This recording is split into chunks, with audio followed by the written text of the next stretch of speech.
बोल ना. पुरुषांच्या अशा कोणत्या गोष्टी आहेत की म्हणजे स्त्रिया ज्या रिकग्नाइज नाही करत?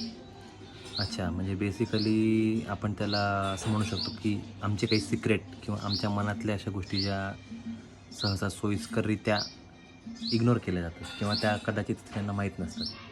त्याच्यापैकी एक महत्त्वाची गोष्ट माहिती आहे का तुला? सगळ्यात महत्त्वाची काय आहे, हं. की ना पुरुषांना ना एक्सपेन्सिव्ह गिफ्ट नाही आवडत. त्यांना अच्छा. कौतुकाचे शब्द जास्त आवडतात.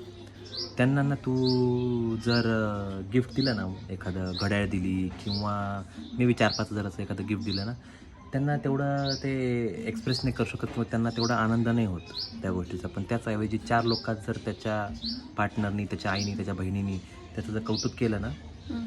तर तो मनातून खूप आनंदी होतो आणि मला वाटतं हे स्त्रियांना माहीत नाही आहे. दुसरी गोष्ट म्हणजे माहिती आहे का काय, की पुरुष आहे ना, रात्री ओव्हरथिंक खूप करतो, खूप विचार करतो त्या गोष्टीचा. पण सकाळी जर उठला ना, तर त्याला पण माहीत नसतं, की मी रात्री एवढा गहन विचार करत होतो.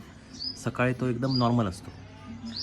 तिसरी महत्त्वाची गोष्ट, तो जेवढा दाखवतो ना, पैशाची काळजी करतोय, त्याच्यापेक्षा पण तो तिप्पट चौपट काळजी पैशाची करत असतो. जेवढी दिसते ना तुम्हाला वरून, त्याच्यापेक्षा जास्त करत असतो तो.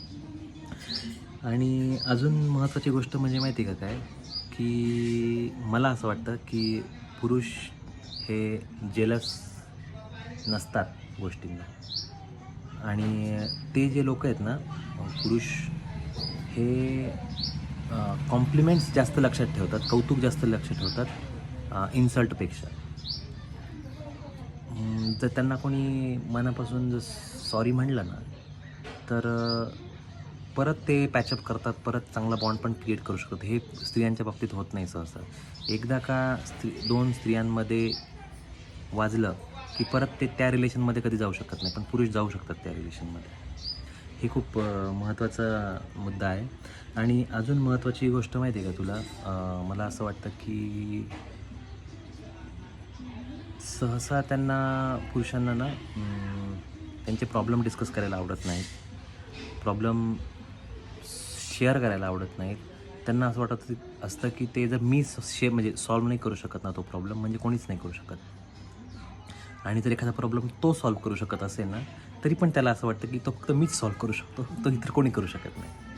तर ह्या अशा छोट्या-फार मोठ्या गोष्टी आहेत, आय थिंक मला वाटतं की ज्या हे माझं ऑब्झर्वेशन आहे माझ्या बाबतीतचं आणि माझ्या फ्रेंड्सच्या बाबतीतचं.